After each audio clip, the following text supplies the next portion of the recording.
আসসালামু আলাইকুম viewers, welcome to Najma cooking. আশা করি আপনারা সবাই মহান আল্লাহ পাকের অশেষ রহমতে ভালোই আছেন। এ পর্বে নিয়ে আসলাম খুবই মজাদার পিঠার রেসিপি, তা হলো ক্ষীর পাটিসাপটা। চালের গুঁড়া ছাড়া কিভাবে ক্ষীর পাটিসাপটা পিঠা বানানো যায় তাই আমি আজ দেখাবো। তাহলে শুরু করা যাক। প্রথমে আমি একটি বাটি নিয়ে নিলাম। বাটিতে প্রথমে দিয়ে দিব হাফ কাপ ময়দা, তারপর দিয়ে দিব হাফ কাপ চিকন দানা সুজি,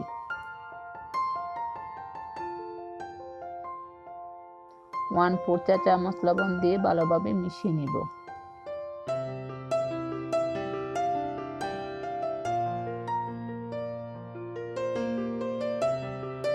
এখন 1 কাপ কুসুম গরম দুধ অল্প অল্প করে দিয়ে একটা ব্যাটার বানিয়ে নিব।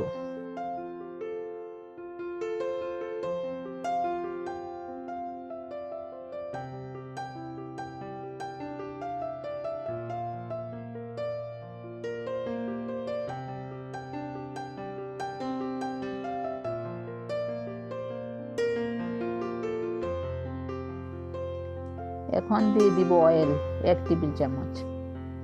অয়েলটা দিতেই হবে, তা না হলে প্যানে লেগে যেতে পারে। অয়েল দিয়ে ভালোভাবে মিক্স করে নিতে হবে। ব্যাটারটা পাতলাও হবে না, আবার একেবারে ঘনও হবে না। ব্যাটারটা হবে মাঝারি আকারে।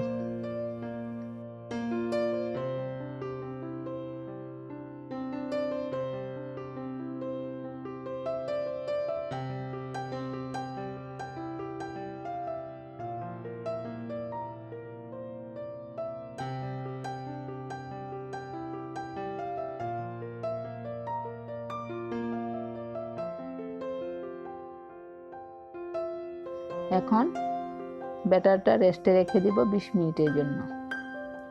পাটিসাপটা পুরের জন্য আমি চিনি গুঁড়া, চাল দিয়ে, খেজুরের গুড় দিয়ে, 1 লিটার দুধ দিয়ে একটু শক্ত করে ক্ষীর রান্না করে নিয়েছি। দেখুন ক্ষীরটা কেমন হয়েছে।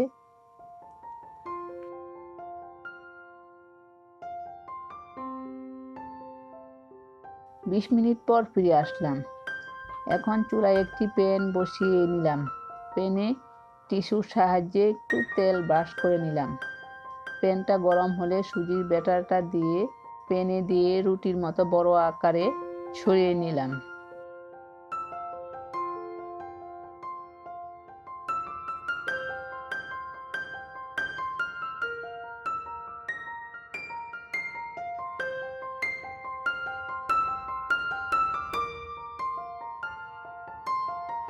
এখন কিছুক্ষণ অপেক্ষা করব রুটিটা সিদ্ধ হওয়া পর্যন্ত।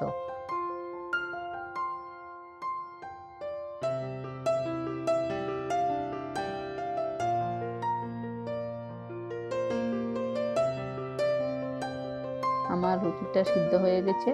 এখন আমি ক্ষীরের পুরটা পরিমাণ অনুযায়ী দিয়ে দিব।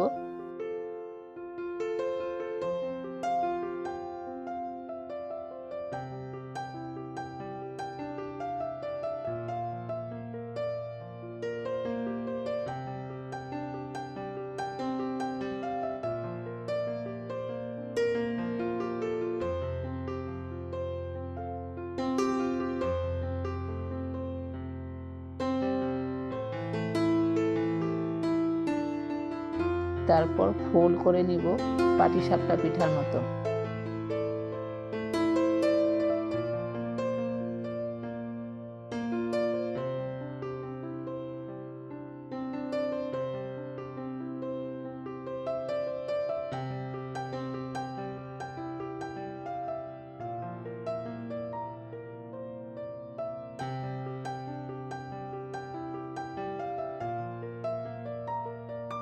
তারপর কিছুক্ষণ নেড়ে চেড়ে পিঠাটা উঠিয়ে নিলাম। দেখুন পিঠাটা কত সুন্দর হয়েছে। এখন এভাবে আমি সবগুলি পিঠা বানিয়ে নিব। এই পিঠাটা অনেক সফট হয়, তাই সাবধানে ফোল্ড করতে হয়, তা না হলে ছিঁড়ে যেতে পারে।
বড় ও ছোটরাও অনেক পছন্দ করবে।